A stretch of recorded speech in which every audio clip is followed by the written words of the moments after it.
Hey y'all, today I am making a bright, beautiful spring bouquet just for the sake of making it because I need some blooms in my life. So this will be blooms from a grocery store. I do have some hellebore for my garden that I thought about utilizing, but I don't think so because I'm kind of in love with some of those blooms over there. As always, make sure you hit that subscribe button and that notification bell so you know when my latest videos are up.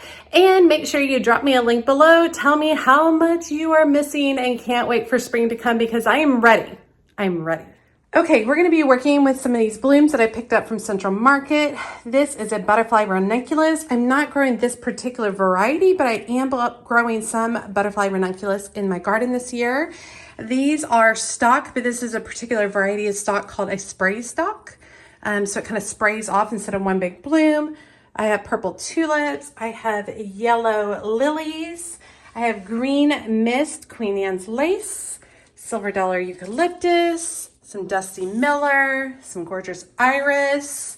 These are my hellebore over here. Beautiful too. I might work some of those in, and I'm going to be working with this pitcher. It is a salt glaze pitcher. It is vintage and or antique that I picked up from a place, I can't remember the exact antique store, but not in this area.